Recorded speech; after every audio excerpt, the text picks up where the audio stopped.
تمہاری انا کا محل اسی دن گر گیا تھا مانک حیدر، جب تم نے ایک بے گناہ لڑکی کے آنسوؤں پر قہقہ لگایا تھا، اور اب ان آنسوؤں کا قرض تمہیں اپنی روح جلا کر چکانا ہوگا۔ یہ وہ واحد خیال تھا جو پچھلے کئی دنوں سے 26 سالہ مانک حیدر کے دماغ میں مسلسل گونج رہا تھا۔ مانک حیدر اپنے شاندار اپارٹمنٹ کی بیلکنی میں کھڑا شہر کی روشنیوں کو بے تاثر نگاہوں سے گھور رہا تھا۔ وہ ایک انتہائی مغرور اور حاکمانہ مزاج کا حامل شخص تھا، جس نے زندگی میں کبھی کسی کے سامنے ہار نہیں مانی تھی۔ اس کا فیصلہ پتھر پر لکیر ہوتا تھا اور اس کی زبان سے نکلا ہر لفظ قانون کا درجہ رکھتا تھا، لیکن آج وہ اندر سے مکمل طور پر ٹوٹ چکا تھا۔ 18 سالہ ماہ گل کا معصوم اور ڈرا ہوا چہرہ اسے ایک پل کے لیے بھی سونے نہیں دے رہا تھا۔ اس نے محض اپنی جھوٹی انا کی تسکین کے لیے اس یتیم لڑکی کی زندگی اجیرن کر دی تھی۔ وہ گھر جہاں کبھی ماہ گل کی خاموش آہٹیں اور نرم مسکراہٹیں ہوا کرتی تھیں، آج اسے مکمل طور پر ویران اور بھیانک لگ رہا تھا۔ مانک کی سرخ آنکھوں میں شدید پچھتاوے کی لہر اٹھی۔ اس نے ہاتھ میں پکڑا شیشے کا مہنگا گلاس پوری قوت سے سامنے دیوار پر دے مارا۔ شیشہ چھناکے سے ٹوٹ کر فرش پر بکھر گیا، لیکن اس کے اندر کی وحشت میں کوئی کمی نہیں آئی۔ وہ تیزی سے پلٹا اور لمبے ڈگ بھرتا ہوا سیدھا اپنے باپ کے کمرے کی طرف بڑھا۔ دروازے کھٹکھٹائے بغیر وہ حیدر ملک کے کمرے میں داخل ہوا۔ حیدر ملک اپنی آرام دہ کرسی پر بیٹھے کوئی کتاب پڑھ رہے تھے۔ مانک اسی طرح اچانک پریشان کن حالت میں آمد پر انہوں نے ناگواری سے سر اٹھایا۔ بابا پلیز مجھے ایک بار محقول کا پتہ بتا دیں، میں سب کچھ ٹھیک کر دوں گا۔ مانک کی آواز میں آج وہ پرانا غرور اور تکبر مکمل طور پر غائب تھا۔ وہ آج زندگی میں پہلی بار اپنی غلطی پر اتنا تڑپ رہا تھا اور سچے دل سے پچھتا رہا تھا۔ تم اب کیا ٹھیک کرنا چاہتے ہو مانک حیدر؟ حیدر ملک نے کتاب میز پر پٹخی اور شدید غصے سے اپنے اکلوتے بیٹے کو دیکھا۔ تم نے اس معصوم بچی کی روح کو زخمی کیا ہے۔ وہ میرے پاس امانت تھی اور تم نے میری امانت میں خیانت کی ہے۔ میں جانتا ہوں بابا، مجھ سے بہت بڑی غلطی ہوئی ہے۔ میں اپنی ہر زیادتی کا ازالہ کرنے کے لیے تیار ہوں، بس آپ مجھے بتا دیں کہ وہ کہاں ہے۔ مانک نے بے بسی سے اپنے باپ کے سامنے ہاتھ جوڑے۔ اس کی آنکھوں کی سرخی اس کے اندر چلنے والے طوفان کی گواہی دے رہی تھی۔ حیدر ملک نے طنزیہ مسکراہٹ کے ساتھ مانک کی طرف دیکھا۔ ماہ گل جو والدین کے گزر جانے کے بعد اپنے ماموں کے گھر رہنے آئی تھی، حیدر ملک کو اپنی جان سے زیادہ عزیز تھی، مگر ان کا لاڈلا بیٹا مانک کسی صورت اس کو اپنے باپ کے پاس برداشت نہیں کر سکتا تھا۔ اس نے ماہ گل کو ان 3 مہینوں میں اتنی اذیت دی کہ وہ ایک رات حیدر شاہ کے سامنے بے بسی سے پھوٹ پھوٹ کر رو پڑی۔ انہوں نے مجبوراً اور چوری چھپے اسے اپنے آبائی گاؤں بھجوا دیا تھا تاکہ وہ مانک کے شر سے محفوظ رہ سکے۔ مانک پچھلے 3 مہینوں سے ماہ گل کو شہر اور اس کے تمام رشتہ داروں کے ہاں پاگلوں کی طرح ڈھونڈ رہا تھا۔ اسے بالکل اندازہ نہیں تھا کہ حیدر ملک نے اسے جنوبی پنجاب میں واقع ان کے پرانے اور ویران آبائی گاؤں میں چھپا رکھا ہے، جہاں وہ خود بھی سالوں سے نہیں گئے تھے۔ اب اس کی تلاش چھوڑ دو مانک۔ حیدر ملک کی آواز میں ایک عجیب سی تھکن اور دکھ تھا۔ اس کی شادی ہونے والی ہے آج۔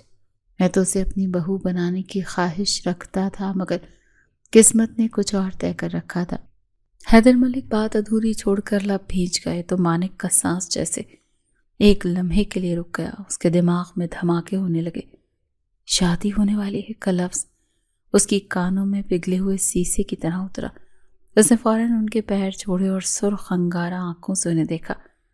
باپ کی بات سے اسے ماہ گل کا ٹھکانہ مکمل طور پر معلوم ہو چکا تھا۔ وہ سمجھ گیا تھا کہ حیدر ملک نے اسے جنوبی پنجاب والے پرانے گاؤں میں ہی رکھا ہوگا۔ ایسا سوچیے کا بھی مت ڈیڈ، وہ صرف آپ کی بہو اور میری دلہن بنے گی۔ مانک کا لہجہ برف کی طرح سرد اور کاٹدار تھا۔ اس کے چہرے پر ایک جنونی کیفیت طاری ہو چکی تھی۔ وہ کسی اور کی ہونے سے پہلے مر جائے گی اور میں اس کو چھیننے والے کو زندہ گاڑ دوں گا۔ یہ کہہ کر مانک تیزی سے پلٹا اور کمرے سے باہر نکل گیا۔ حیدر ملک حیرانی اور پریشانی سے اسے پکارتے رہ گئے، لیکن مانک نے پیچھے مڑ کر نہیں دیکھا۔ اس کے دماغ پر اس وقت صرف ایک ہی دھن سوار تھی اور وہ ماہ گل کو ہر قیمت پر حاصل کرنا تھا۔ مانک نے پورچ میں کھڑی اپنی سیاہ SUV نکالی اور اسے فل سپیڈ میں گیٹ سے باہر نکال لیا۔ اس نے گاڑی کا رخ سیدھا جنوبی پنجاب میں واقع اپنے اسی آبائی گاؤں کی طرف کر دیا جس کا انکشاف اس کے باپ نے ابھی باتوں باتوں میں کیا تھا۔ ہائی وے پر گاڑی ہوا سے باتیں کر رہی تھی۔ راستے بھر اس کا دماغ مکمل طور پر متحرک تھا۔ وہ جانتا تھا کہ خالی ہاتھ جا کر وہ ماحول کو اتنی آسانی سے حاصل نہیں کر سکتا۔ گاؤں کا ماحول شہر سے بالکل مختلف ہوتا ہے اور وہاں پنچایت اور برادری کا دباؤ چلتا ہے۔ اسے ماحول کے ہونے والے دولہے کو ہر صورت راستے سے ہٹانا تھا۔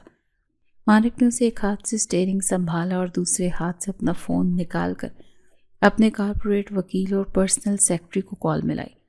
سرمت، مجھے آج گاؤں میں ہونے والی شادی کی مکمل تفصیلات چاہیے۔ دولہے کا نام زرغام ہے۔ مجھے اس شخص کا سارا کچا چٹھا، اس کے بینک اکاؤنٹس، اس کی زمینوں کے ریکارڈز اور اس کے خلاف درج ہر چھوٹی بڑی شکایت کی تفصیل آدھے گھنٹے کے اندر میرے فون پر چاہیے۔ مالک نے بغیر کوئی تمہید باندھے سیدھا اور سخت حکم جاری کیا۔ باس، آدھے گھنٹے میں یہ سب نکالنا مشکل ہے۔ سرمت کی گھبرائی ہوئی یہ آواز دوسری طرف سے آئی۔ مجھے مشکل یا ناممکن جیسے الفاظ مت سناؤ سرمت۔ مالک کی آواز میں شیر جیسی دھاڑ تھی۔ اگر آدھے گھنٹے میں فائل میرے پاس نہ پہنچے تو تم کل سے دفتر مت آنا۔ مالک نے کال کاٹ دی اور فوراً دوسرا نمبر ڈائل کیا۔ یہ ضلعی پولیس افسر کا نمبر تھا جو مالک کے کاروباری اثر و رسوخ کی وجہ سے اس کے احسانات تلے دبا ہوا تھا۔ انسپکٹر صاحب، مانک حیدر بات کر رہا ہوں۔ مالک نے اپنا تعارف کروایا اور اس کے لہجے کی حاکمیت برقرار رکھی تھی۔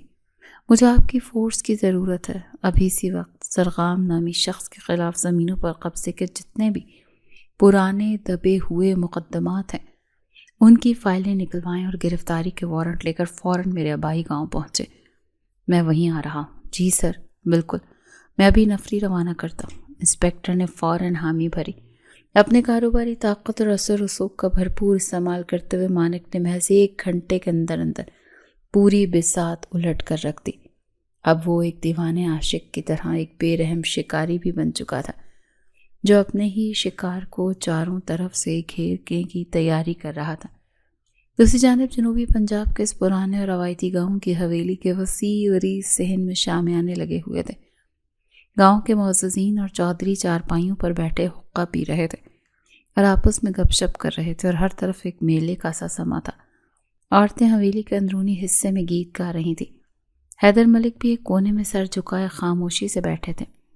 وہ اندر سے اس شادی پر بالکل بھی راضی نہیں تھے، لیکن گاؤں کی پنچایت اور برادری کے دباؤ کے سامنے وہ مجبور ہو چکے تھے۔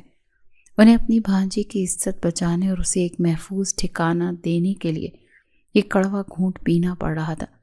ہونے والا دولہا زرغام گاؤں کے ایک چالاک اور بااثر خاندان کا چشم و چراغ تھا۔ وہ سفید شلوار قمیض اور سر پر درے والی پگڑی پہنے انتہائی غرور سے بیٹھا تھا۔ اس کی نظریں بار بار حویلی کے اندرونی دروازے کی طرف اٹھ رہی تھیں جہاں ماں گل موجود تھے۔ وہ جانتا تھا ماں گل کے نام پر شہر میں کافی جائیداد ہے اور یہ شادی اس کے لیے ایک بہت بڑا مالی فائدہ ثابت ہونے والی تھی۔ مولوی صاحب نے اپنا چشمہ درست کیا اور نکاح کا رجسٹر زرغام کے سامنے رکھ دیا۔ بیٹا زرغام، اس جگہ پر ذرا اپنے دستخط کر دو۔ مولوی صاحب نے قلم زرغام کی طرف بڑھاتے ہوئے کہا تو زرغام نے مسکراتے ہوئے قلم پکڑا اور ساتھ ہی ساتھ رجسٹر پر جھکنے لگا۔ اس نے ابھی قلم کی نوک کاغذ پر رکھی ہی تھی کہ اچانک حویلی کے بیرونی دروازے پر ایک زوردار آواز پیدا ہوئی۔ عین اسی لمحے مانک کی سیاہ اور چمکدار گاڑی نے صحن کے عین وسط میں کچے فرش پر زوردار بریک لگائی۔ ٹائروں کی رگڑ سے دھوئیں کا ایک بہت بڑا بادل اڑا جس نے وہاں بیٹھے تمام لوگوں کو اپنی لپیٹ میں لے لیا۔ گاڑی کے بالکل پیچھے پولیس کی 3 موبائل گاڑیاں سائرن بجاتی ہوئی آ کر رکی۔ پورے مجمع میں ایک دم سناٹا چھا گیا اور چارپائیوں پر بیٹھے معززین ہڑ بڑا کر کھڑے ہو گئے۔ حیدر ملک نے چونک کر سامنے دیکھا اور ان کے چہرے کا رنگ اڑ گیا۔ گاڑی کا دروازہ کھلا اور مانک حیدر باہر نکلا۔ اس نے سیاہ رنگ کا 3 پیس سوٹ پہن رکھا تھا اور اس کی آنکھوں میں خون اترا ہوا تھا۔ اس کی پوری شخصیت سے ایک انتہائی خطرناک قسم کی وحشت اور جلال چھلک رہا تھا۔ وہ بغیر کسی کی پرواہ کیے لمبے اور بھاری قدم اٹھاتا ہوا سیدھا مولوی صاحب کے سامنے رکھی میز کی طرف بڑھا۔ مانک نے آگے بڑھ کر پوری طاقت سے مولوی صاحب کے ہاتھ سے قلم چھینا اور اسے دور پھینک دیا۔ یہ نکاح نہیں ہوگا۔ مانک کی گرجدار آواز نے حویلی کی پرانی دیواروں کو بھی ہلا کر رکھ دیا۔ زرغام کے خاندان والے شدید غصے میں اپنی جگہوں سے کھڑے ہو گئے۔ زرغام کا باپ چودھری نواز آگے بڑھا اور اس نے مانک کی طرف انگلی اٹھائی۔ اوئے شہر کے بابو، تیری جرت کیسے ہوئی ہمارے ڈیرے پر آ کر یہ بدماشی کرنے کی؟ چودھری نواز چلایا۔ ہم تیری بوٹیاں نوچ کر کتوں کو ڈال دیں گے۔ زرغام کے کارندوں نے اپنی بندوقیں سیدھی کر لی، لیکن عین اسی وقت پولیس کے جوانوں نے پوزیشن سنبھال لی اور اپنے وار کا رخ ان لوگوں کی طرف کر دیا۔ پولیس کی بھاری نفری کو دیکھ کر زرغام اور اس کے آدمیوں کے قدم وہیں رک گئے اور ان کا غصہ خوف میں تبدیل ہونے لگا۔ مانک کے پرسنل سیکرٹری نے بھاگتے ہوئے آگے بڑھ کر ایک موٹی فائل مانک کے ہاتھ میں پکڑائی۔ مانک نے وہ فائل پوری قوت سے زرغام کے منہ پر ماری۔ فائل میں موجود کاغذات ہوا میں بکھر کر زرغام کے قدموں میں گر گئے۔ یہ ہے اس شریف زادے کی حقیقت کی دستاویزی ثبوت۔ مانک نے مجمع کی طرف رخ کر کے بلند آواز میں بولنا شروع کیا۔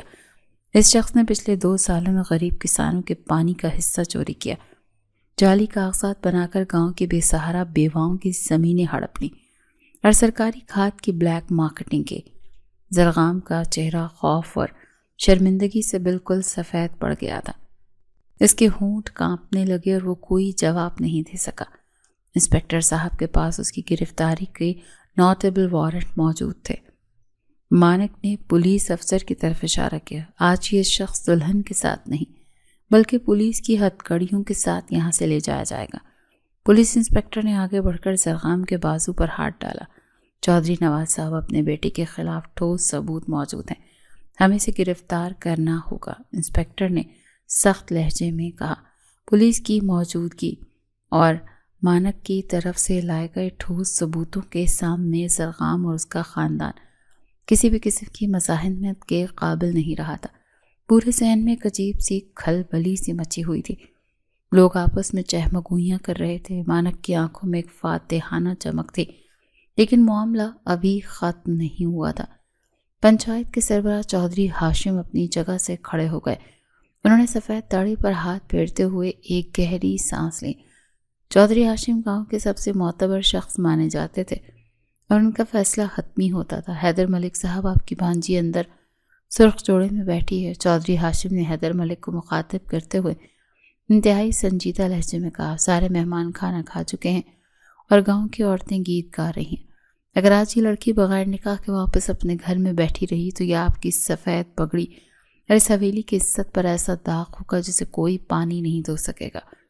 حیدر ملک شدید پریشانی اور اذیت میں گر گئے۔ ان کی سمجھ میں نہیں آ رہا تھا کہ وہ کیا جواب دیں۔ وہ بے بسی سے کبھی مجمع کو دیکھتے اور کبھی اپنے بیٹے مانک کو۔ پنچایت کا یہ فیصلہ ہے، کسی محفل میں اور اسی وقت معقول کا نکاح کسی اور مناسب شخص سے کرنا ہوگا۔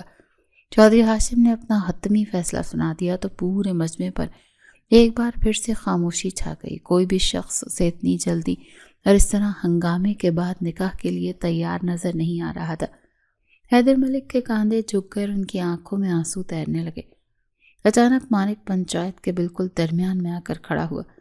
اس نے اپنا سر فخر سے بلند کیا اور پورے مجمع پر ایک طائرانہ نگاہ ڈالی۔ وہ میری ذمہ داری ہے اور میں اس سے نکاح کروں گا۔ مانک کی آواز میں کوئی ہچکچاہٹ نہیں تھی اور اس نے یہ فیصلہ سناتے ہوئے سیدھا حیدر ملک کی آنکھوں میں دیکھا، جن کی آنکھوں میں حیرت اور صدمہ دونوں ایک ساتھ موجود تھے۔ یہ سنتے ہی حویلی کے اندرونی دروازے کے پیچھے کھڑی ماں گل غصے سے کانپ اٹھی۔ وہ پچھلے کافی دیر سے دروازے کی اوٹ سے یہ تماشا دیکھ رہی تھی۔ وہ تیزی سے دروازہ کھول کر باہر صحن میں آ گئی۔ اس کا رخ عروسی جوڑے کی دھول کی وجہ سے میلا ہو رہا تھا، لیکن اس کی غضبناک آنکھیں اس کی شدید نفرت کی گواہی دے رہی تھی۔ ماں گل نے بغیر کسی خوف کے سیدھا مانک کی آنکھوں میں دیکھا اور ظالم اور متکبر انسان سے کبھی نکاح نہیں کروں گی جس نے مجھے میرے ہی گھر میں جانوروں سے بدتر سمجھا۔ ماں گل کی آواز میں کوئی لرزش نہیں تھی اور اس کے الفاظ سیدھے تیر کی طرح مانک کے سینے پر لگ گئے تھے۔ پوری پنچایت میں ایک بار پھر موت جیسا سناٹا چھا گیا اور حیدر ملک نے تیزی سے آگے بڑھ کر ماں گل کے سر پر شفقت سے ہاتھ رکھا۔ بیٹی، میری عزت کا واسطہ ہے تجھے، حیدر ملک کی آواز رندھی ہوئی تھی۔ مجھے مزید رسوا مت کر ماگل۔ ماگل اپنے ماموں کی جھکی ہوئی گردن اور آنکھوں میں موجود التجا کو برداشت نہیں کر سکی۔ وہ اپنے ماموں سے بے انتہا محبت کرتی تھی اور ان کی عزت کے لیے اپنی جان بھی دے سکتی تھی۔ اس نے ایک لمبی سانس لی اور اپنے آنسوؤں کو پیچھے دھکیلا۔ اس نے مڑ کر مانک کی طرف دیکھا اور اس کی آنکھوں میں انتہائی سخت اور کڑی شرط موجود تھی۔ میں نکاح کروں گی ماموں، ماگل نے حیدر ملک سے کہا، لیکن اس کی نظریں مانک پر گڑی تھی۔ لیکن میری ایک شرط ہے، یہ شہر کا شہزادہ مجھے اپنے محلات میں نہیں لے کر جائے گا۔ اگر اسے مجھ سے نکاح کرنا ہے تو اسی گاؤں میں میرے ساتھ رہے گا، ایک عام انسان کی طرح۔ ان زمینوں پر کام کرے گا اور اپنا یہ سارا کارپوریٹ غرور اسی گاؤں کی مٹی میں دفن کرے گا۔ گاؤں والوں نے حیرت سے ماگل کو دیکھا۔ سب کو لگا کہ شہر کا اتنا بڑا اور مغرور بزنس مین اس ذلت آمیز شرط کو فوراً ٹھکرا دے گا اور انکار کر دے گا۔ مانک کے سیکرٹری نے گھبرا کر مانک کو روکنے کی کوشش کی، لیکن مانک نے اسے ہاتھ کے اشارے سے پیچھے کر دیا۔ مانک نے ماگل کو چیلنج کرتی ہوئی آنکھوں میں دیکھا۔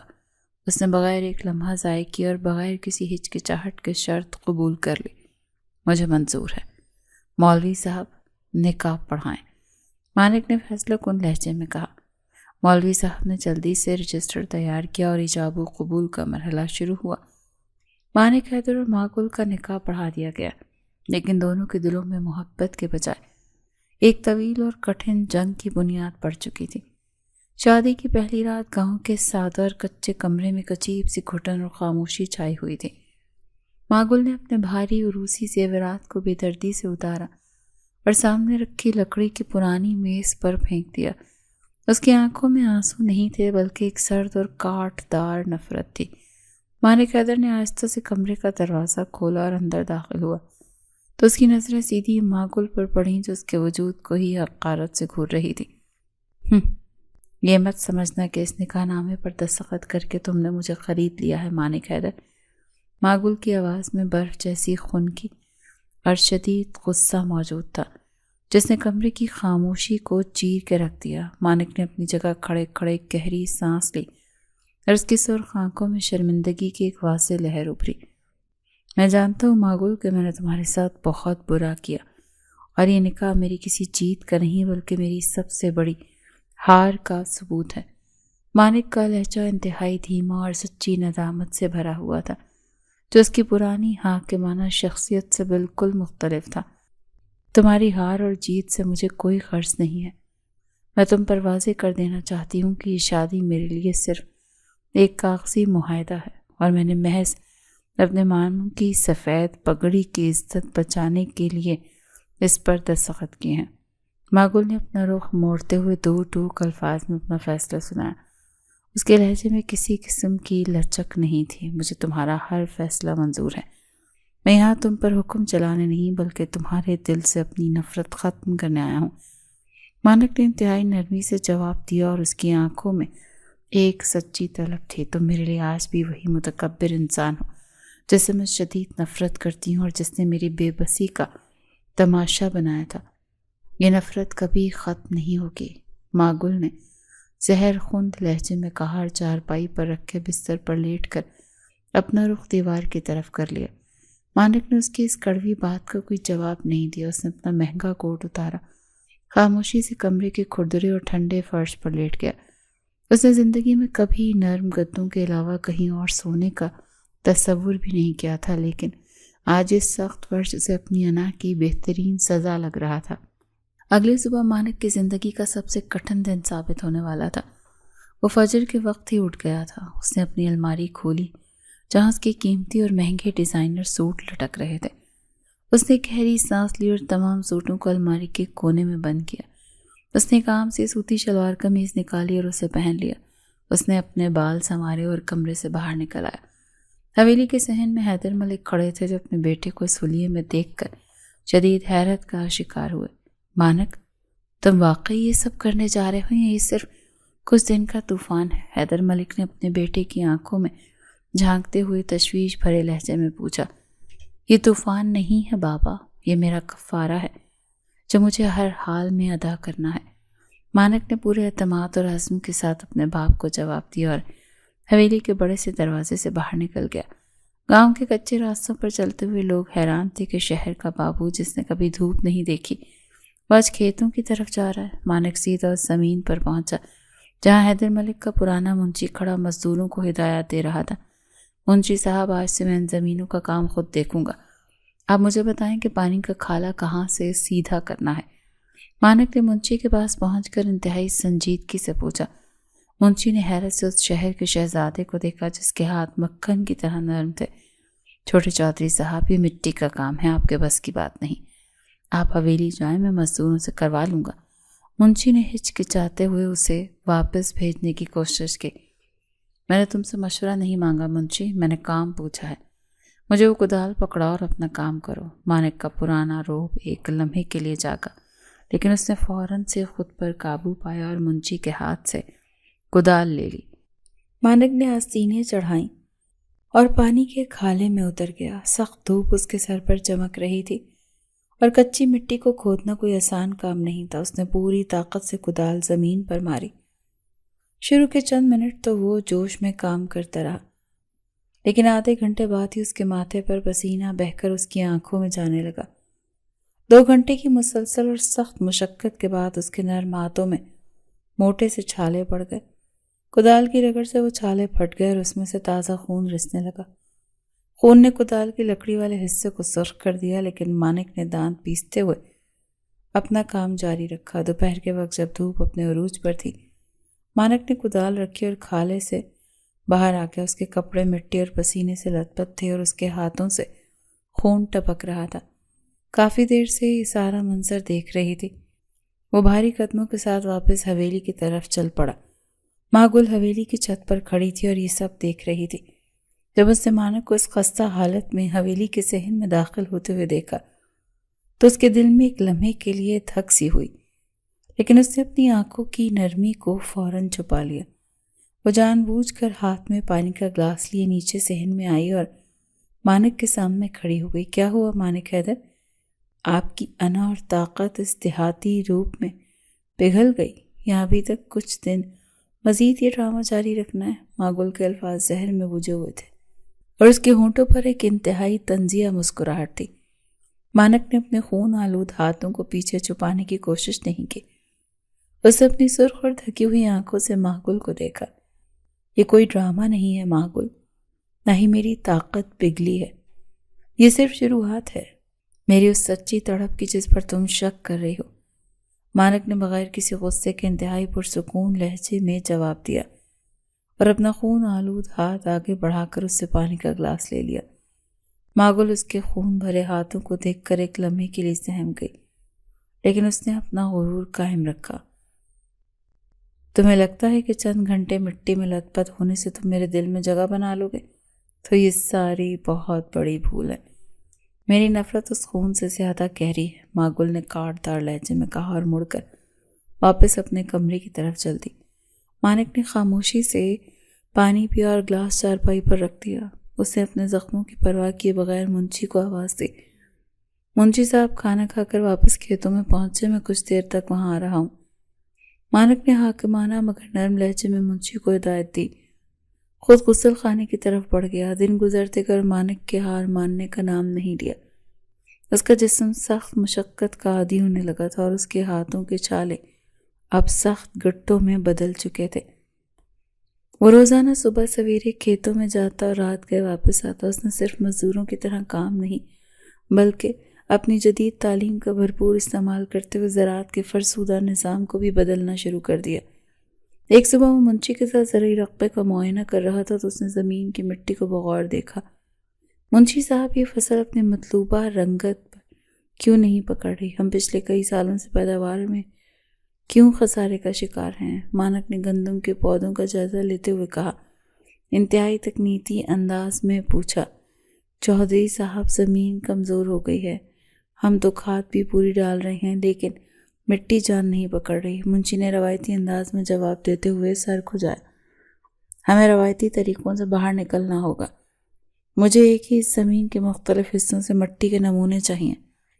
ہم اس کا لیبارٹری تجزیہ کروائیں گے تاکہ زمین کا پی ایچ لیول اور نامیاتی مادہ جانچا جا سکے۔ بغیر سائنسی تجربے کے کھاد مانک نے مٹی کے تجزیے کی رپورٹ آنے کے بعد درست فیصلے کی گردشی نظام متعارف کروایا اور کھادوں کے استعمال کو زمین کی ضرورت کے مطابق متوازن کیا۔ اس کی ایک جدید حکمت عملی سے فصلوں کی بیماریوں میں کمی آنا شروع ہو گئی اور گاؤں کے دیگر کسان بھی اس مشورے لینے لگ گئے۔ ایک رات جب مانک تھکا ہارا کمرے میں داخل ہوا تو معقول بستر پر بیٹھی کوئی کتاب پڑھ رہی تھی۔ میں نے سنا ہے کہ گاؤں والے اب تم سے کھیتی باڑی کے مشورے لینے لگے ہیں۔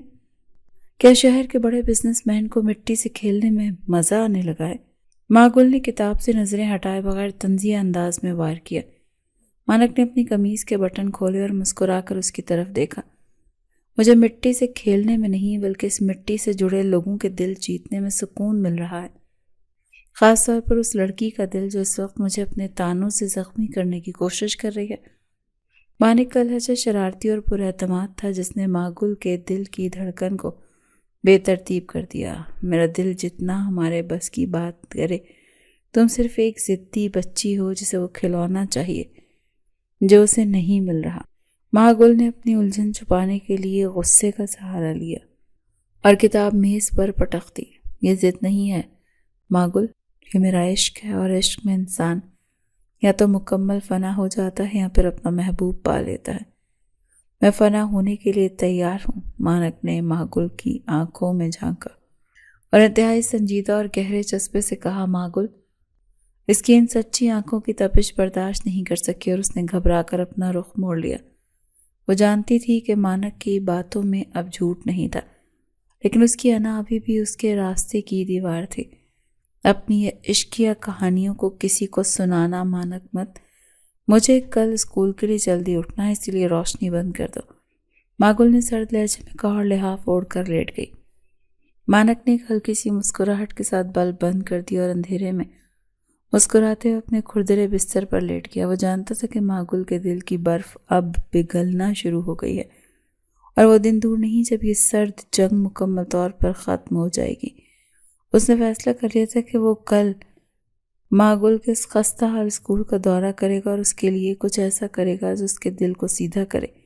صبح کی خون ہواؤں کے کچے راستوں پر آتی دھول کو بٹھا رہی تھی جب مانک حیدر نے اپنا قدم بڑھایا اور پرائمری اسکول کی خستہ حال گیٹ کے اندر گیا۔ یہ وہی جگہ تھی جہاں معقول روزانہ گاؤں کے بچوں کو پڑھانے آتی تھی۔ معقول کی نظریں سیدھی اس کمرے پر پڑیں جس کی چھت کسی بھی وقت گرنے کے لیے تیار تھی۔ معقول دیواروں میں گہری دراڑیں پڑ چکی ہیں اور سیم کی وجہ سے اینٹیں جھڑ رہی ہیں۔ اس نے کھڑکی کے اندر جھانکا تو معقول تختہ سیاہ پر کچھ لکھ رہی تھی۔ اس کے چہرے پر ایک عجیب سا سکون اور بچوں کے لیے بے پناہ شفقت تھی جو مانک نے اس سے پہلے کبھی نہیں دیکھی تھی۔ آپ یہاں کیا کر رہے ہیں چودھری صاحب؟ اچانک بوڑھے ہیڈ ماسٹر کی لرزتی ہوئی آواز نے مانک کی توجہ توڑی۔ ہیڈ ماسٹر کے چہرے پر بڑے ذمہ دار کو اسکول میں دیکھ کر حیرانی اور پریشانی کے ملے جلے تاثرات تھے۔ میں بس اسکول کی حالت دیکھنے آیا تھا ماسٹر جی۔ چھت تو کسی بھی وقت انسان کو یاد آ سکتی ہے۔ مانک نے اپنی نظریں چھت کی دراڑوں پر جماتے ہوئے انتہائی سنجیدہ اور فکر مند لہجے میں جواب دیا۔ اس کی آواز میں کوئی غرور نہیں تھا بلکہ ایک سچی تشویش تھی۔ کیا کریں چودھری صاحب، سرکار کو کئی بار درخواستیں دی ہیں لیکن کوئی فنڈ نہیں آتا۔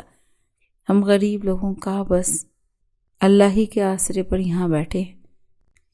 ہیڈ ماسٹر نے مایوسی سے سر ہلاتے ہوئے اپنی بے بسی کا اظہار کیا۔ اب آپ کو پریشان ہونے کی ضرورت نہیں ماسٹر جی، اس اسکول کی نئی چھت اور مرمت کا سارا خرچہ میں خود اٹھا لوں گا، لیکن میری ایک شرط ہے کہ یہ بات معقول سمیت گاؤں کے کسی فرد کو معلوم نہیں ہونی چاہیے کہ یہ پیسے میں نے دیے ہیں۔ مانک نے جیب سے اپنا چیک بک نکالتے ہوئے ایک حتمی اور فیصلہ کن انداز میں کہا۔ وہ نہیں چاہتا تھا کہ معقول اسے کسی بھی قسم کی احسان مندی کے تانے دے۔ یہ تو آپ کا بہت شکر ہے، احسان ہوگا چودھری صاحب، اللہ آپ کو اس کا اجر دے گا۔ بوڑھے ہیڈ ماسٹر کی آنکھوں میں خوشی کے آنسو چمکنے لگے اور اس نے تشکر بھرے لہجے میں دعائیں دینا شروع کر دیں۔ مانک نے خاموشی سے چیک کاٹ کر ہیڈ ماسٹر کے حوالے کیا اور وہاں سے سیدھا کھیتوں کی طرف نکل گیا۔ اگلے ہی دن اسکول میں مستری اور مزدور آ کر انہوں نے بڑی تیزی سے پرانی چھت گرا کر نئی اور مضبوط چھت ڈالنے کا کام شروع کر دیا۔ معقول کو بتایا گیا کہ کسی نامعلوم مخیر شخص نے اسکول کے لیے فنڈز بھجوائے ہیں۔ وہ اس بات پر بہت خوش تھی اور اس نے دل سے اسے نامعلوم شخص کو دعائیں دیں، لیکن گاؤں میں جیسی چھوٹی جگہوں پر راز زیادہ دیر چھپے نہیں رہتے ہیں۔ چند ہی دن کے بعد جب چھت کا کام مکمل ہو گیا تو ایک مزدور نے حویلی کے منشی کے سامنے ذکر کر دیا کہ اسکول کا سارا کام چھوٹے چودھری صاحب یعنی مانک حیدر کے پیسوں سے ہوا ہے۔ یہ بات اڑتے اڑتے ماگل کے کانوں تک بھی پہنچ گئی۔ اس کا رد عمل بالکل ویسا ہی تھا جیسا کہ مانک کو ڈر تھا۔ ماگل کا غصہ آسمان کو چھونے لگا۔ اسے لگا مانک اس کی کمزوریوں کا فائدہ اٹھا کر اپنا پیسہ اور طاقت دکھا رہا ہے۔ اسی رات جب مانک کھیتوں سے تھکا ہارا واپس آیا اور اس نے کمرے کا دروازہ کھولا تو ماگل ہاتھ میں کتاب پکڑے شدید غصے میں اسی کا انتظار کر رہی تھی۔ تم اپنے پیسوں سے میرے دل میں جگہ نہیں بنا سکتے مانک حیدر، میری نفرت بکاؤ نہیں ہے۔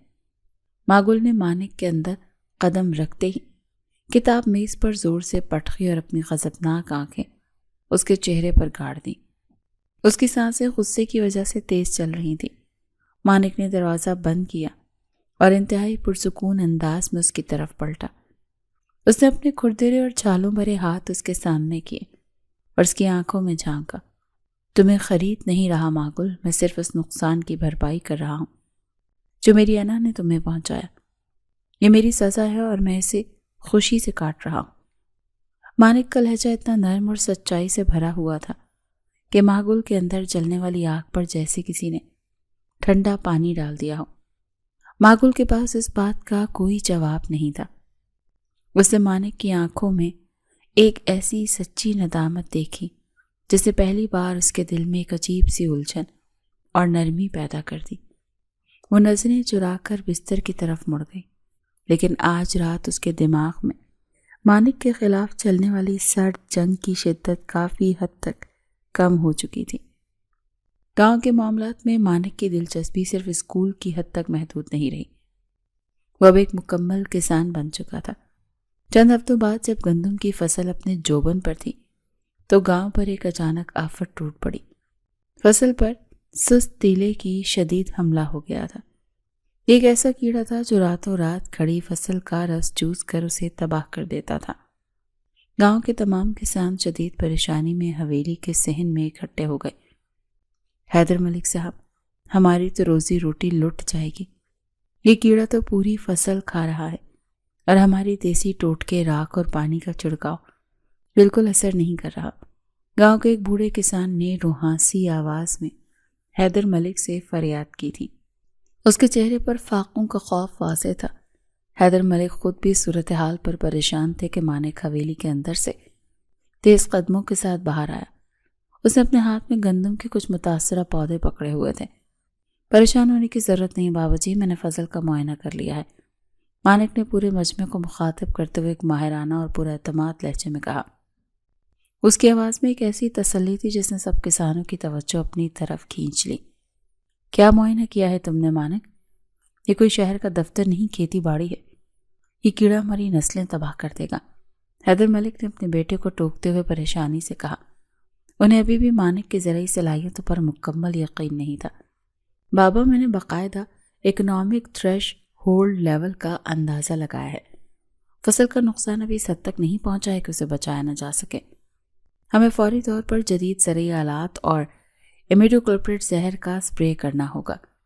میں نے شہر سے دوائیاں اور جدید سپرے مشینیں منگوا لی ہیں جو 2 گھنٹے میں گاؤں پہنچ جائیں گی۔ مانک نے ایک انتہائی سلجھے ہوئے سائنسی انداز میں پوری صورتحال کا حل پیش کیا جس سے مجمع میں موجود ہر شخص تنگ رہ گیا۔ لیکن چھوٹے چودھری صاحب، وہ زہر تو بہت مہنگا ہوگا، ہم غریب کسان کیسے خریدیں گے؟ ایک اور کسان نے اپنی مجبوری بیان کرتے ہوئے جھجک کر سوال کیا۔ اس زہر اور مشینوں کا سارا خرچہ حویلی اٹھائے گی۔ آج رات تک گاؤں کی ہر ایک ایکڑ زمین پر سپرے مکمل ہو جانا چاہیے۔ منشی صاحب، تمام کسانوں کو دوائی تقسیم کرنے کا انتظام کریں۔ مانک نے ایک سچے اور ہمدرد لیڈر کی طرح سے جواب دیا جس پر پورے گاؤں میں خوشی کی لہر دوڑ گئی۔ کسانوں نے مانک کو بے پناہ دعائیں دیں اور اس کی حکمت عملی کی وجہ سے 2 دن کے اندر گاؤں کی پوری فصل تباہی سے بچ گئی۔ اس شاندار سائنسی حکمت عملی اور مانک کے بے لوث جذبے نے گاؤں والوں کے دلوں میں اس کا مقام ہمیشہ کے لیے بدل دیا۔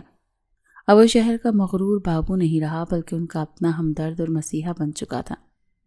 مانک اور معقول کی اس بدلتی ہوئی زندگی اور ختم ہوتی سرد جنگ کے دوران گاؤں کے دوسرے کونے میں ایک انتہائی خطرناک طوفان سر اٹھانے کی تیاری کر رہا تھا۔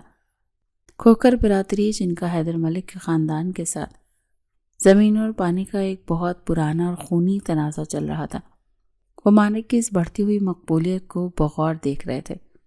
کھوکر برادری کا ظلم سردار سکندر کھوکر اپنے ڈیرے پر بیٹھا حقہ گڑگڑا رہا تھا اور اس کی آنکھوں میں ایک شیطانی چمک تھی۔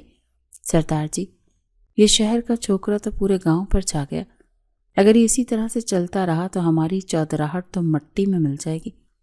سکندر کے خاص کارندے نے اس کے کان میں زہر کھولتے ہوئے انتہائی مکارانہ لہجے میں کہا۔ سکندر نے حقے کی اپنے منہ سے نال نکالی اور دھوئیں کا ایک لمبا مرغولہ ہوا میں چھوڑا۔ اس کے چہرے پر ایک بھیانک مسکراہٹ ابھری۔ یہ چھوکرا بہت بڑی غلطی کر رہا ہے، اسے شہر کے گارڈز اور پروٹوکول کے بغیر اس گاؤں میں اکیلے رہنے کا فیصلہ کر کے اپنی موت کو خود دعوت دی ہے۔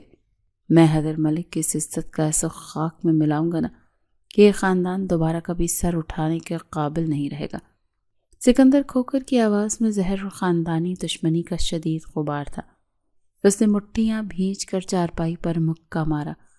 ہمیں کیا کرنا ہے سردار جی، بس آپ حکم کریں، ہم آج ہی اس کی گاڑی پر فائرنگ کروا دیتے ہیں۔ کارندے نے اپنی بندوق پر ہاتھ پھیرتے ہوئے جوشیلے انداز میں پیشکش کی۔ نہیں بیوقوف، ہمیں قتل کا براہ راست مقدمہ اپنے سر نہیں لینا، ہم ان کی جان نہیں ان کی عزت پر وار کریں گے۔ سکندر نے اپنے کارندے کو جھڑکتے ہوئے انتہائی سفاکانہ منصوبہ بندی شروع کی۔ اس نے اپنی جیب سے نسوار کی ڈبیا نکالی اور چٹکی بھر کر منہ میں رکھی۔ میں نے پچھلے چند دنوں سے اس مانک کی بیوی معقول کی ریکی کروائی ہے۔ وہ لڑکی روزانہ دوپہر کو اکیلی اسکول سے حویلی کی طرف آتی ہے اور اس کا راستہ اس پرانے اور گھنے آموں کے باغ سے ہو کر گزرتا ہے جہاں دن کے وقت بھی اندھیرا ہوتا ہے۔ سکندر کی آنکھوں میں غلیظ اور شیطانی چمک تھی جو اس کے ارادوں کی عکاسی کر رہی تھی۔ تو کیا ہم اس لڑکی کو وہاں ڈرا دھمکا کر چھوڑ دیں گے؟ کارندے نے ناسمجھی سے سوال کیا۔ نہیں، ہم اسے وہاں سے اٹھا کر ایک رات کے لیے اپنی حویلی کے تہہ خانے میں قید رکھیں گے۔ جب گاؤں والوں کو پتہ چلے گا کہ حیدر ملک کی بہو کھوکروں کی حویلی میں رات گزار کر آئی ہے تو ان کی پگڑی سیدھا ہمارے قدموں میں گرے گی۔ حیدر ملک اور مانک حیدر کسی کو منہ دکھانے کے قابل نہیں رہیں گے اور راتوں رات یہ گاؤں چھوڑ کر بھاگ جائیں گے۔ سکندر نے اپنے بھیانک منصوبے کی تفصیل بتاتے ہوئے ایک زوردار اور وحشیانہ قہقہہ لگایا جو ڈیرے کی دیواروں سے ٹکرا کر گونجنے لگا۔ سکندر نے اپنے 4 سب سے وفادار اور خون خوار غنڈوں کو اپنے پاس بلوایا۔ تم چاروں نے کل دوپہر کو آموں کے باغ میں چھپ کر بیٹھنا ہے۔ جیسی وہ لڑکی وہاں پہنچے اسے گھیر لینا اور خاموشی سے گاڑی میں ڈال کر پچھلے راستے سے ہماری حویلی لے آنا۔ یاد رکھنا، فائرنگ کی آواز نہیں آنی چاہیے۔ تم لوگ صرف بھاری ڈنڈوں اور خنجروں سے لیس ہوگے تاکہ اگر وہ مانک یا کوئی اور وہاں آ بھی جائے تو اسے موت کے گھاٹ اتارنے کے بجائے مار مار کر ادموا کر دینا۔ ہم پر قتل کی سیدھی FIR نہ کٹے۔ سکندر کھوکر نے ایک ایک گنڈے کی آنکھوں میں دیکھتے ہوئے انتہائی سخت اور واضح الفاظ میں ہدایت جاری کی۔ سردار جی، کام ہو جائے گا، آپ بے فکر رہیں۔ کل دوپہر حیدر ملک کے خاندان کے لیے قیامت بن کر آئے گی۔ گنڈوں کے سرغنہ نے اپنا سینہ ٹھوکتے ہوئے انتہائی پر اعتماد اور ظالمانہ لہجے میں یقین دہانی کروائی۔ ادھر حویلی میں معقول اپنے کمرے کی کھڑکی کے پاس کھڑی چاند کو دیکھ رہی تھی۔ آج اس کا دل ایک عجیب سے سکون اور انجانے خوف کے درمیان میں جھول رہا تھا۔ مانک کی سچائی، اس کی محنت اور اس کی بے لوث رویہ معقول کے اندر کی تمام کڑواہٹ کو ختم کر چکا تھا۔ وہ دل ہی دل میں مانک کی اس جدوجہد کی قائل ہو چکی تھی، لیکن ابھی تک اس نے اپنے جذبات کا اظہار مانک کے سامنے نہیں کیا تھا۔ وہ نہیں جانتی تھی کہ کل کا دن اس کی زندگی کا سب سے بھیانک اور سب سے خوبصورت دن ثابت ہونے والا ہے۔ اگلی دوپہر معقول معمول کے مطابق اسکول سے پڑھا کر واپس آ رہی تھی گھر کی طرف۔ سورج کی تپش اپنے عروج پر تھی، لیکن گاؤں کے اس پرانے اور گھنے آموں کے باغ میں درختوں کے سائے کی وجہ سے ایک عجیب سی خنکی اور تاریکی چھائی ہوئی تھی۔ معقول کے قدموں کی آہٹ کے علاوہ وہاں مکمل سناٹا تھا۔ وہ باغ کے عین وسط میں پہنچی ہی تھی کہ اچانک درختوں کے پیچھے سے 4 نقاب پوش غنڈے باہر نکل آئے۔ انہوں نے ماگل کو چاروں طرف سے کھینچ لیا تھا۔ فائرنگ کی آواز سے بچنے اور قتل کے براہ راست مقدمے سے دور رہنے کے لیے سکندر کھوکر نے انہیں صرف بھاری ڈنڈوں اور تیز دھار خنجروں سے لیس کیا تھا۔ کہاں جا رہے ہو؟ چودھریوں کی بہو، ذرا ہم سے بھی تو بات کر لو، ایک گنڈے نے انتہائی غلیظ اور خوفناک آواز میں کہا۔ اس کی آنکھوں میں ایک درندگی تھی جیسے ماگل کے وجود کو خوف سے جما دیا۔ راستہ چھوڑو میرا، ورنہ میں چیخ کر پورے گاؤں کو اکٹھا کر لوں گی۔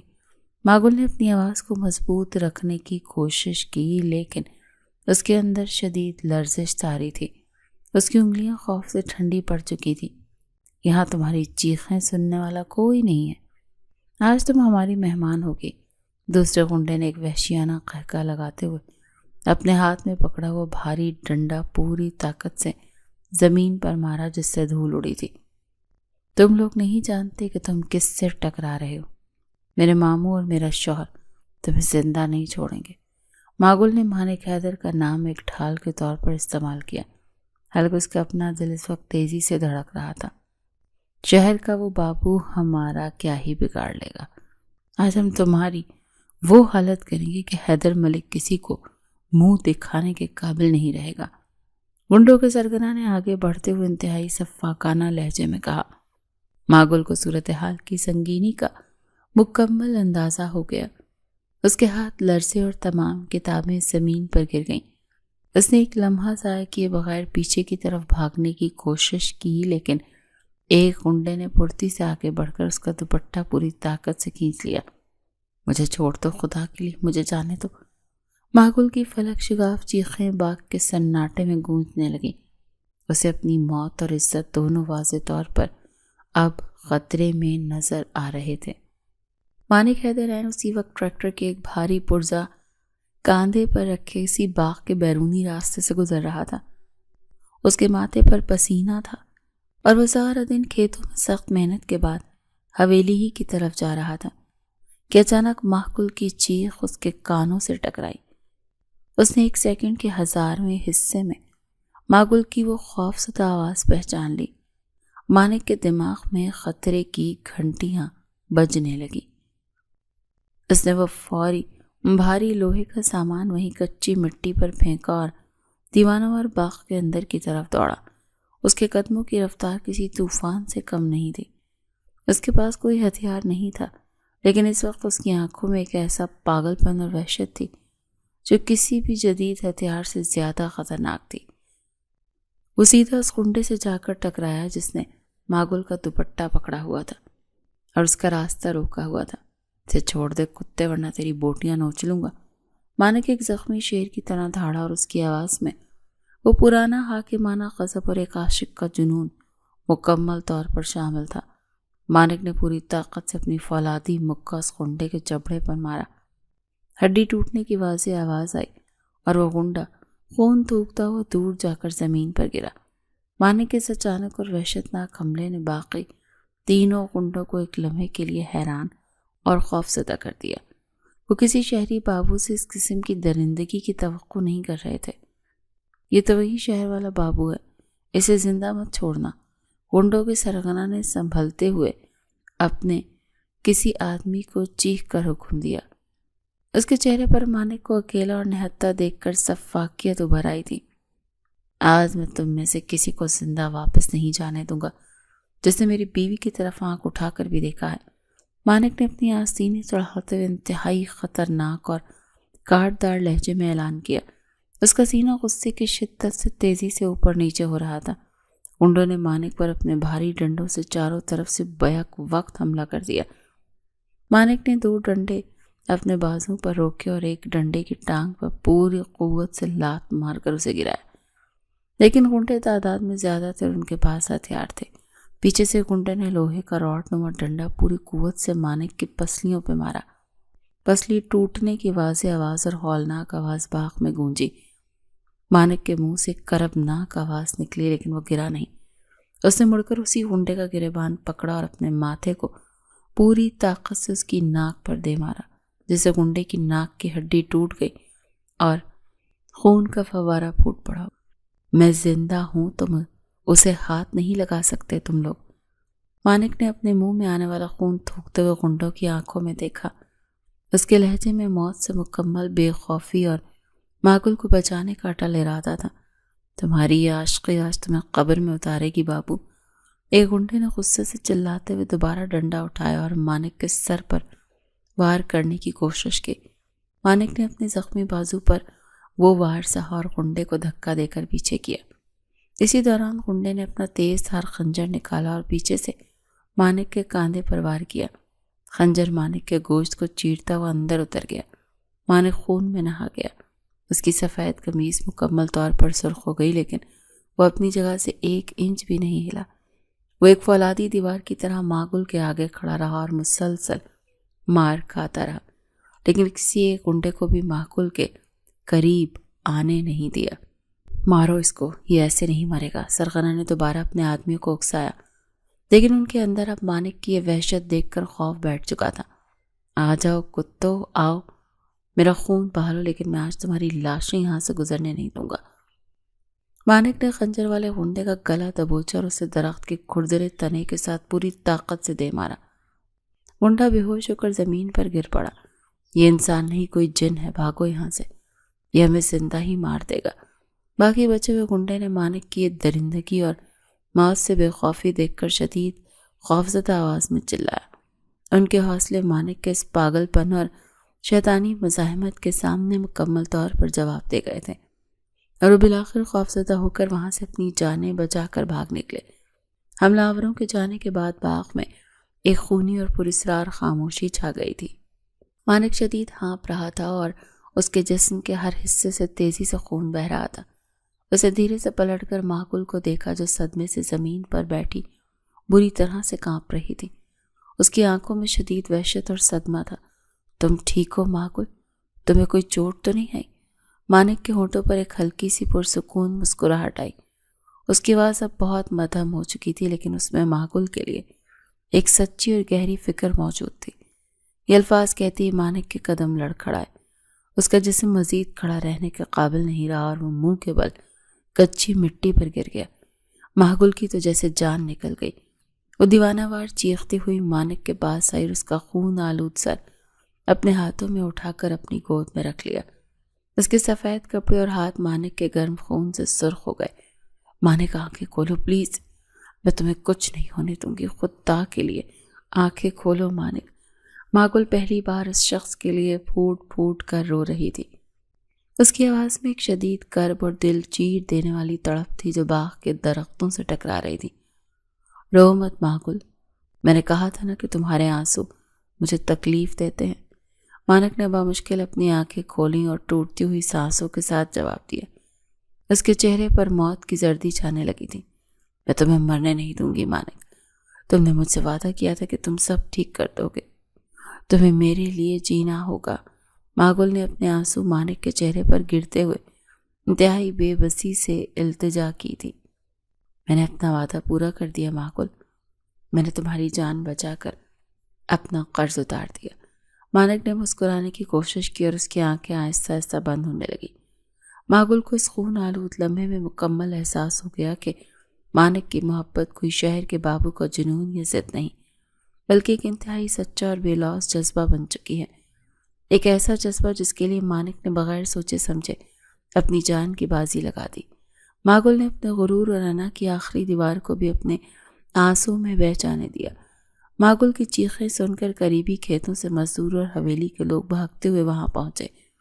مانک کی حالت دیکھ کر سب کے ہوش اڑ گئے۔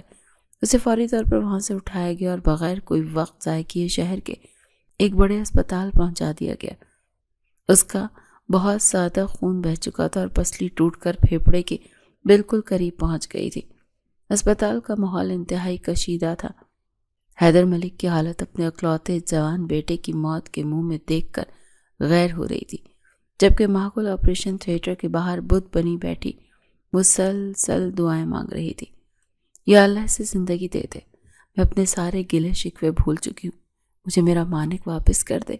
ماگل نے روتے ہوئے آسمان کی طرف دیکھ کر گڑ گڑا کر دعا کی۔ اسپتال میں کئی دن کی شدید جدوجہد اور ڈاکٹرز کی انتھک محنت کے بعد بالآخر مانک کی جان بچ گئی۔ جب اس کی حالت خطرے سے مکمل طور پر باہر ہو گئی اور اس کے زخم بڑھنے لگے تو اسے ڈاکٹرز کی اجازت سے واپس گاؤں کی اسی حویلی منتقل کر دیا گیا۔ جب وہ حویلی کے اسی کچے کمرے میں ہوش میں آیا تو اس نے آہستہ سے اپنی بھاری پلکیں کھولی۔ کمرے میں ہلکی سی روشنی پھیلی ہوئی تھی۔ ماں گل اس کے سرہانے کے پاس بیٹھی ہوئی تھی۔ اس کا چہرہ مسلسل جاگنے اور رونے کی وجہ سے پیلا پڑ چکا تھا، لیکن آج اس کی آنکھوں میں مانک کے لیے اب کوئی نفرت یا غصہ نہیں تھا، بلکہ شدید محبت اور تشکر تھا۔ تمہاری آنکھوں میں آنسو مجھے آج بھی تکلیف دیتے ہیں ماں گل، میری وجہ سے مت رویا کرو۔ مانک نے بولنے کی کوشش کی تو اس کی آواز میں بہت زیادہ نقاہت تھی، لیکن لہجے میں وہی پرانی نرمی اور عشق موجود تھا۔ یہ آنسو نفرت کے نہیں ہیں مانک حیدر، یہ اس بات کی گواہی ہے کہ تم نے میری جان بچا کر مجھے ہمیشہ کے لیے اپنا مقروض کر دیا۔ ماں گل نے نم آنکھوں کے ساتھ مسکراتے ہوئے جواب دیا۔ اس کے لہجے کی کڑواہٹ ہمیشہ کے لیے ختم ہو چکی تھی۔ مجھے اپنے ماضی پر ایک بار پھر معافی مانگنی ہے ماں گل، میں نے تمہیں بہت دکھ دیے تھے، میں جانتا ہوں میں نے تمہاری روح کو زخمی کیا۔ مانک نے انتہائی سچی ندامت کے ساتھ بستر پر لیٹے لیٹے معافی مانگنی چاہی۔ ماں گل نے فوراً اپنا نرم ہاتھ اس کے لبوں پر رکھ دیا اور اسے مزید بولنے سے روک دیا۔ اس کی آنکھوں میں اب مانک کے لیے صرف اور صرف ایک سچی بیوی کے جذبات تھے۔ حساب برابر ہو گیا مانک حیدر، اب ہمارے بیچ کوئی سرد جنگ نہیں ہے۔ آج سے یہ کمرہ صرف ایک میاں بیوی کا کمرہ ہے اور تم صرف میرے ہو۔ ماں گل نے پورے دل سے مانک کو قبول کرتے ہوئے اپنا حتمی فیصلہ سنا دیا۔ اس سے مانک کا ہاتھ اپنے ہاتھوں میں تھام لیا۔ کیا تم اس شہر کے مغرور بزنس مین کے ساتھ اس گاؤں کی کچی مٹی پر زندگی گزارنے کے لیے تیار ہو؟ مانک نے ماں گل کی آنکھوں میں جھانکتے ہوئے گہری مسکراہٹ کے ساتھ پوچھا۔ میں اس انسان کے ساتھ کہیں بھی زندگی گزار سکتی ہوں جس نے مجھ پر اپنی جان نچھاور کر دی۔ ماں گل نے مانک کے ماتھے پر اپنے لب رکھتے ہوئے انتہائی محبت بھرے انداز میں جواب دیا۔ اسی وقت حیدر ملک دروازہ کھول کر کمرے میں داخل ہوئے۔ انہوں نے اپنے بیٹے اور بہو کو ایک ساتھ مسکراتے اور ایک دوسرے کی آنکھوں میں دیکھتے پایا تو ان کے دل کا سارا بوجھ اتر گیا اور ان کی آنکھوں میں بے اختیار خوشی کے آنسو آ گئے۔ تم نے واقعی ثابت کر دیا مانک کہ تم حیدر ملک کے سچے بیٹے ہو۔ حیدر ملک نے نم آنکھوں کے ساتھ اپنے بیٹے کی طرف دیکھا۔ میرا غرور گاؤں کی اس مٹی میں دفن ہو گیا بابا، اور میں یہ جنگ ہار کر بھی جیت گیا ہوں۔ مجھے میری زندگی مل گئی ہے۔ مانک نے اپنے باپ کو دیکھتے ہوئے انتہائی فخر اور دلی سکون سے کہا، یہ مٹی ہمیشہ سچی محبت کو جنم دیتی ہے، اور میرے بچے تم نے میرا سر فخر سے بلند کر دیا۔ اب اس گاؤں اور اس حویلی کی رونقیں دوبارہ بحال ہوں گی۔ حیدر ملک نے آگے بڑھ کر مانک کا ماتھا چوما اور ماں گل کے سر پر شفقت سے ہاتھ رکھا۔ مانک حیدر کا وہ حاکمانہ اور کارپوریٹ غرور اب ہمیشہ کے لیے گاؤں کی اس مٹی میں دفن ہو چکا تھا، اور اس کی جگہ ایک انتہائی سچی، گہری اور پرخلوص محبت نے جنم لے لیا تھا۔ یہ کہانی محض ایک شادی کی نہیں، بلکہ دو مختلف مزاجوں کے ٹکراؤ، بے پناہ آنا اور بالآخر ایک دوسرے کے لیے مکمل طور پر بدل جانے کی داستان بن کر اس حویلی کی دیواروں میں امر ہو گئی۔